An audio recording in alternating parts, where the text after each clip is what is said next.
guess. So it's been a couple of days since I was in here putting the shelves together.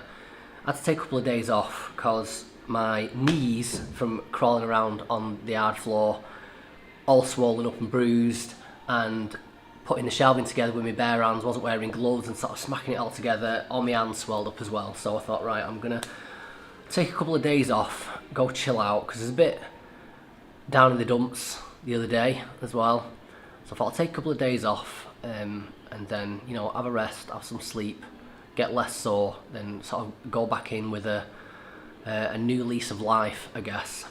And it hasn't happened really. I guess, well, I was feeling a little bit better, but then I suppose it's worth telling this story because it's made me think. So I've been in today just sort of pottering around. I'm not quite sure what I'm doing at the minute, but we'll get to that. And so I went to get something to eat before, raised the shutter up, went outside. And this old lady gripped me on my way out, and she says, she goes, "Oh, hiya." She goes, what's going on in there? What's that place going to be? So I said, "Oh, it's going to be a cafe." And I thought, I'm sort of spare of the big long description of it being a mental health clinic disguised as a cafe, and it's a cafe that's pay as you go and self-serve and all that nonsense. So I just said, you know, it's going to be a cafe. And she goes, "Oh, for God's sake." She goes, "We don't need a cafe." She says, "We need a butcher's, we need a florist, we need a big supermarket." She says, "We need somewhere where we can just come and do all our shopping in one trip."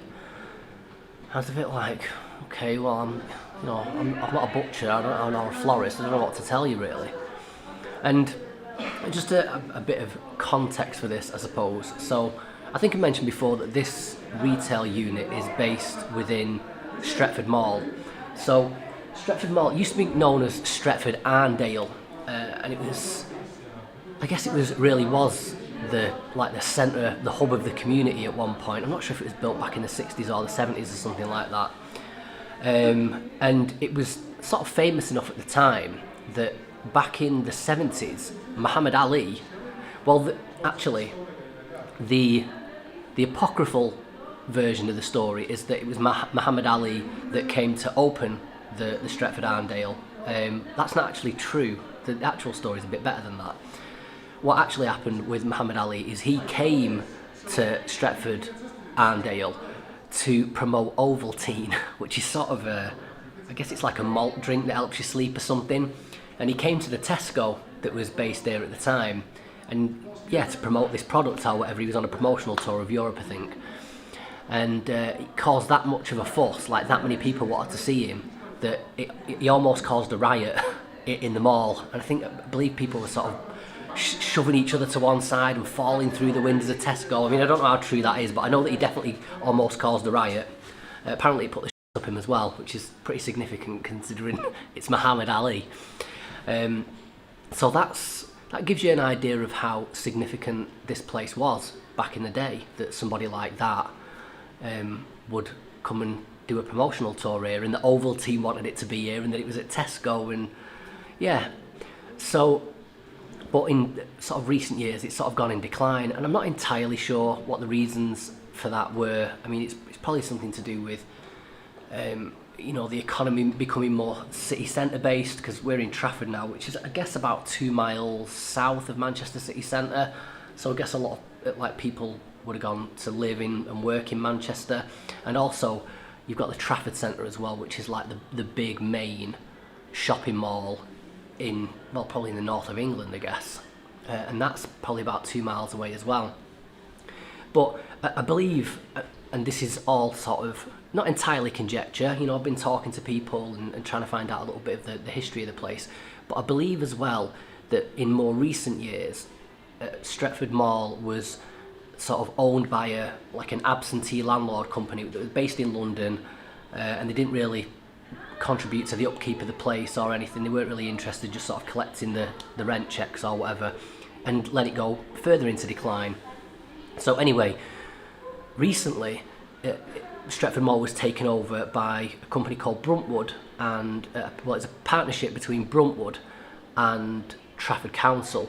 Now, Bruntwood is owned and run by a guy called Chris Oglesby. It was founded by his dad.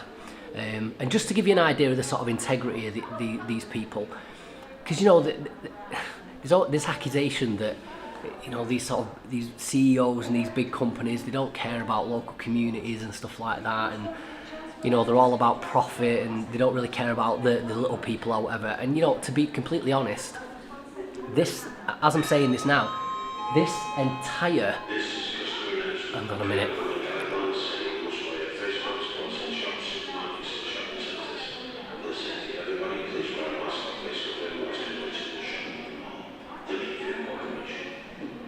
He's just telling everybody to wear the COVID masks in the mall. Anyway, so this entire cafe mental health clinic project would not have been able to happen without CEOs and big companies, because I'll tell you something, the fellow charities, universities, other mental health organisations, grant funding bodies, we've had no support of any of them. It's all been big businesses that have made this possible. But for Bruntwood in particular, so the guy that founded this, at one point his accountant suggested that it wasn't good for profit or whatever to have the company based in the UK and to move it offshore, and he said he didn't want to do that. He ignored his accountant, said it wasn't the ethical thing to do. And then, as well as that, Bruntwood also donate 10% of all their profits every year to the charity sector. And the guy that runs it now, Chris Oglesby, he's a big Manchester guy, and he's really, it seems to be his mission to sort of improve Manchester and improve the spaces around here.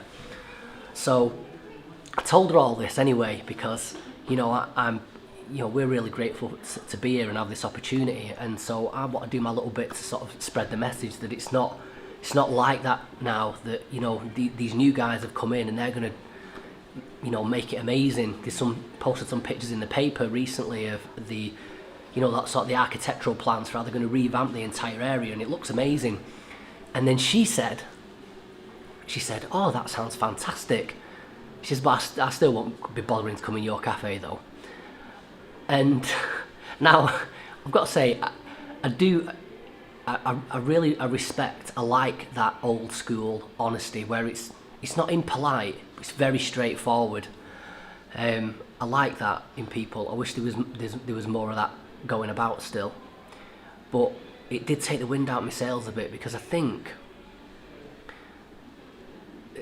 during this entire journey, I think I've been sort of caught up in the vision of it a bit, that we scored this place by accident, and then we threw out all these different requests for help to different people, and different people came forward to help us, like I've been mentioning in the previous videos and what have you. And it sort of felt like it was gaining momentum, and it makes you sort of think, wow, maybe there's something in this, maybe this is a good idea. And you get sort of caught up in that.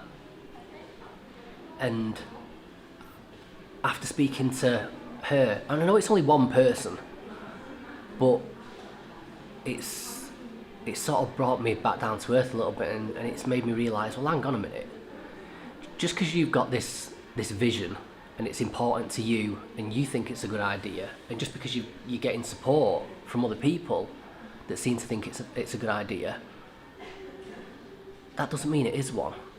It doesn't mean that the people who matter, the people that we're trying to get in touch with, the real people, the locals, they might not give a shit about it. And why should they? They don't owe us anything. And I've already got one sort of big business failure in my past, so it's not even like I've got a proven history in coming up with good ideas and executing on them. And so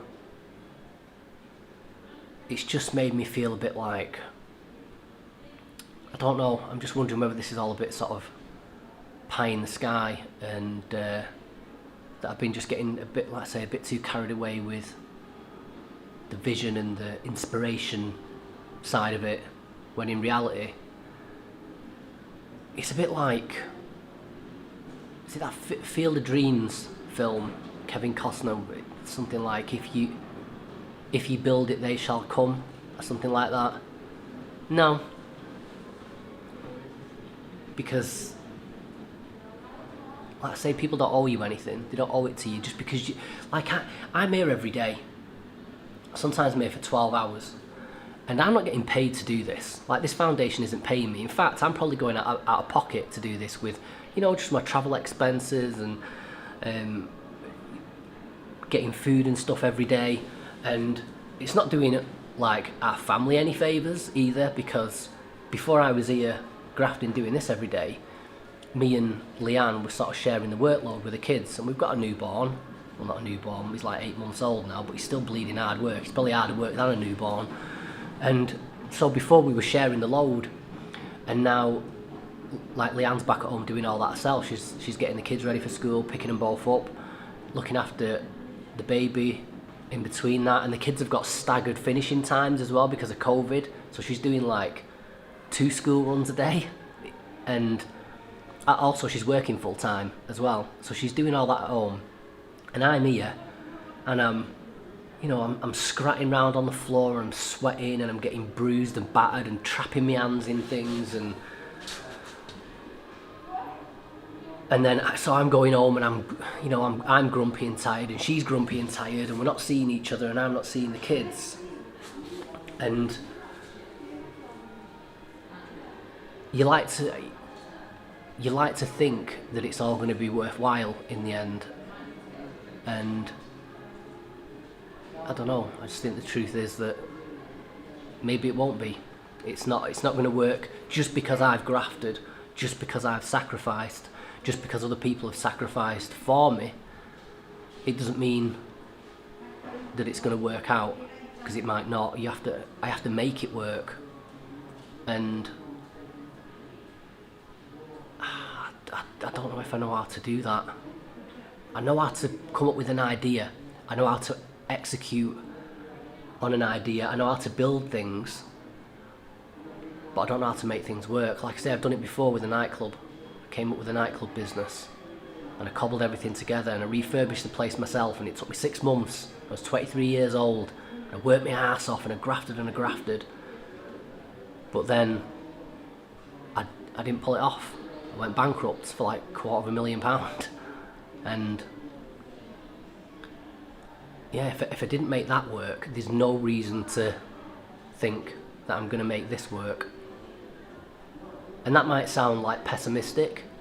You've got to be optimistic, and I don't know.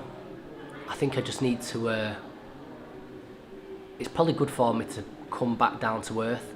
Maybe it'll make me sort of survey the terrain and plan a bit more prudently and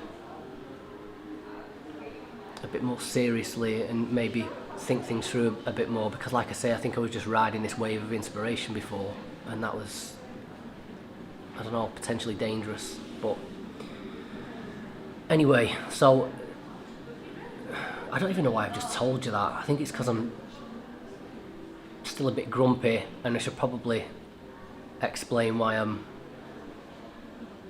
not being the enthusiastic, cheesy, bright white smiled vlogger that you're supposed to be when you're doing this sort of thing. But anyway, let's move on to what we're going to do today. Right, so what we're doing today. So a bit of a weird one today, really. So basically, the way you can see things now, that's sort of a skeleton of what the design was originally intended to look like. In fact, I'll try and fling it up on the screen for you now to look at the original plans, because I put them together on one of these architectural programs first, and I spent a couple of weeks doing it, kept changing the layout until it sort of felt right, because there's a feature on there where you can sort of, as well as get like the bird's eye view sort of architect plans, you can actually walk around the design. And I finally sort of finished on something that when I walked around it digitally, I was like, that's it, that's perfect design, and it looks great.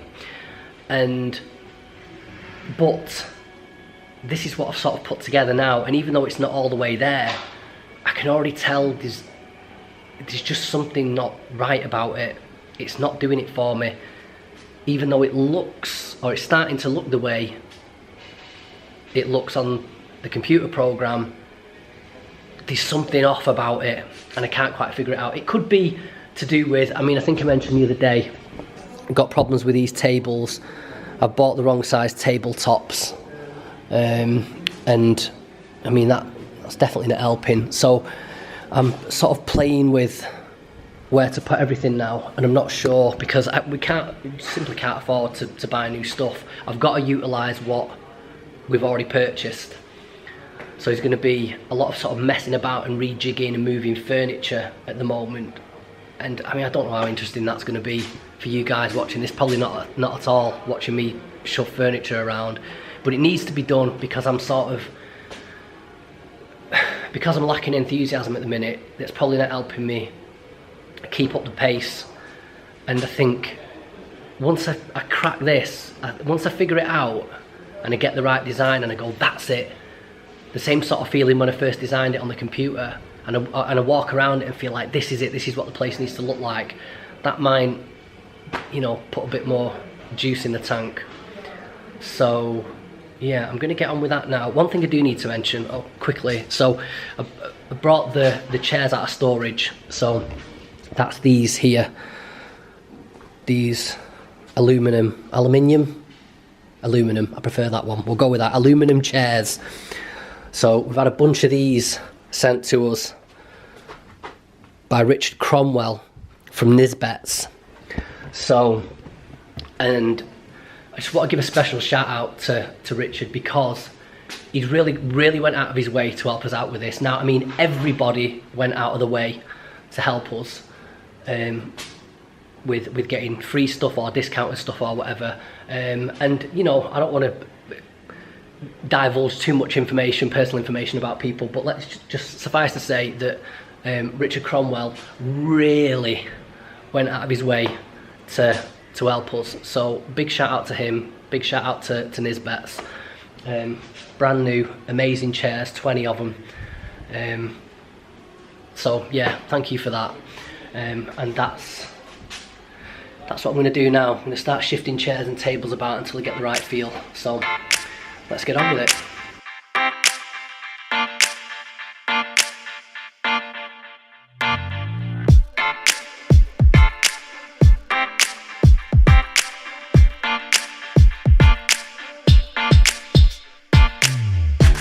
Right, okay, ready for this? So this is a smile, or as near as damn it. It's the closest thing you're going to get from me anyway.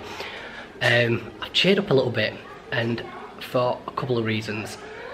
Firstly, it's the small things in life. So the other day when I was here, I went and got myself a ham and cheese baguette from Greg's, but I also bought myself some dessert, but I shoved it in the drawer over there and forgot about it. And so I've just been messing about with this unit now and found it there. It's one of these, I don't know what they're called. I think it's like a cinnamon bakewell tart or something like that. Whatever it is, it tastes amazing. I mean, under usual circumstances it wouldn't. It's stale, it's heavy, and it's like hard cardboard with icing on top of it. But the mood I'm in, I'll take what I can get at the minute. I open that drawer, little icing bun staring back at me, cheered me right up. Could be the sugar as well. In fact, I'll probably crash off that and go moody again in a minute, but let's just ride this wave while it's here. So, you can see up there, basically, everything up there so far is pretty much as it was in the original plans. I'm chuffed with this bit of seating as well, because again, in the original plans, when I was walking around the design, there didn't seem to be enough room for all these tables. In the middle bit seemed really cramped in the simulation, but in real life it's not crammed at all. So putting these chairs up the middle, there's plenty of room. So we've got 4 extra seats there, which I'm chuffed about. So that's good. What else? So let me just explain what the deal is with this self-serve cafe. So it's this unit here, this small unit there, that's this one that's been an issue. So basically, you come into the retail section, but here there'll be this sort of banquet table staring at you, covered in cakes and biscuits and all sorts of sweets and treats and all that sort of thing. And so you'll go, hang on a minute, I'm having some of that, let me in the cafe. So you pay, you come in the cafe. And then, so you've got the banquet table here, covered in food. This big unit here will be all like plates and cups and cutlery, things like that. So you grab your plate and you grab yourself some food. Then this sideboard here will have all the drinks on it.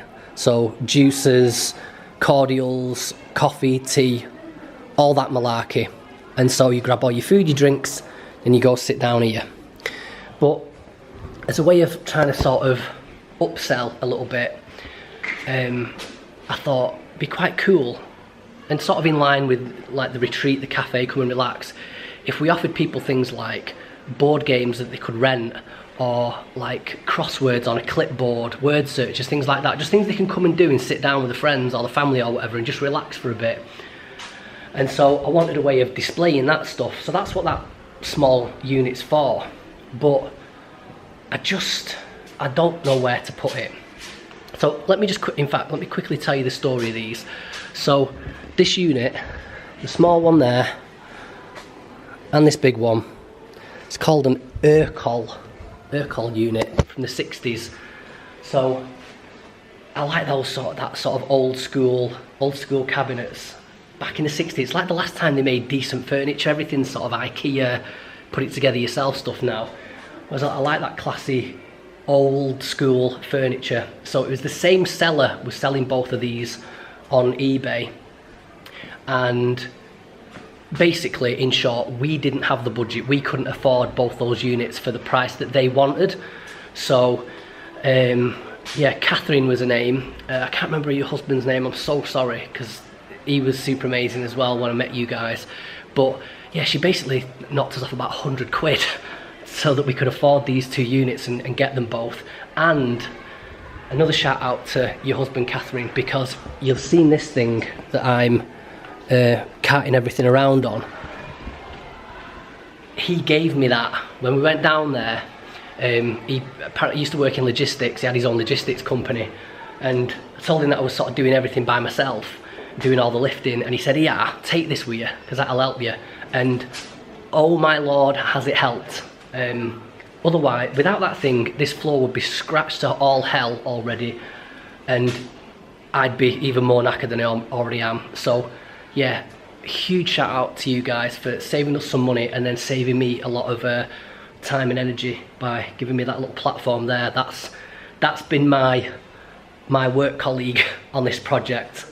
So anyway, I'm struggling for where to put it, and I was thinking it could either go up here, this section here, because it goes with everything, but then I was looking up at this end and I thought maybe I should put it up that end on the wall, because in the original designs, these bar tables aren't in the original design. This is just me messing about, trying to, like I said before, trying to make sure I use everything that I've got and not waste any money.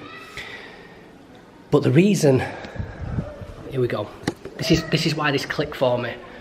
I'm thinking it doesn't look very homely up there. Up here, you've got all this brown and natural wood colouring, and then down there, it's all these white tabletops and the aluminium chairs and the greys, and it just looks very sort of clinical and not homely at all. Now, the chairs I plan on fixing anyway by getting some like brown seat cushions, and then these tabletops I was going to stick, I think it's called Fablon on there, or sticky back plastic, that like a wood effect. So it was going to look more homely anyway. But then when I pictured that down there, here's what clicked for me. It's not the layout that I don't like. In fact, one thing I do like, another thing that's cheered me up, is you see here on the original design, those middle chairs and tables aren't there, because when I was walking around it in the virtual version, it sort of felt cramped. But in real life, this space in the middle is huge. So I've been able to fit 2 extra tables, 4 extra chairs down there. So it's up the capacity by 4 people, and it means I can use all the chairs that we got as well, which I'm chuffed about. But here was the thing, it was the big revelation. I've realised when I was trying to think of this, getting this homely feel, it's not the layout that's been bothering me. It's the lighting. It's so bright and stark and white. It feels, the feeling here, it's like in a, I don't know, it's like in a hospital room or something when you go for like a medical procedure. It's very stark and dazzling, and that's what needs sorting. And I can't believe I haven't figured it out before. I've been in here for like a month now, and I've always known it was like super bright in here, but I didn't realise it was that was giving me the, I don't know, giving me the ick, that there was just something felt wrong about the space. And it's that this is not the sort of lighting. I mean, I don't know if you can tell on camera how stark it is, because I've got the camera to like an auto white balance to balance everything out, but now I've noticed it's genuinely awful. So I'm gonna go away and see if I can find some tube lighting because that's like bright white. I'm gonna see if I can find anything that's like an orange glow, or if not, if there's any sort of orange filter that I can put over the lights just to dim it down a bit and make it feel a bit more homely. And that's it then. I've cracked it. I've cheered myself up. I've figured it out. Like I say, I don't know why I didn't realise before, but yeah, it looks like a bleeding dentist waiting room or something in here. And I mean, well, dentist waiting room, that's the least relaxing place in the world, isn't it? So I'm going to carry on now. I've relaxed a bit now. I'm going to carry on. I'm going to mess about with the furniture, try and get the look right, and then I'm going to try and figure out the lighting. So yeah, thumbs up finally.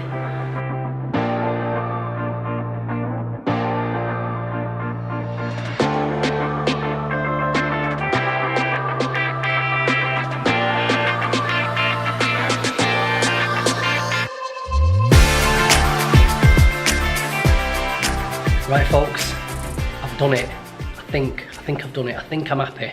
I hope I'm happy, because honestly, this has taken about 3.5 hours of just moving furniture around, trying to get a feel for it.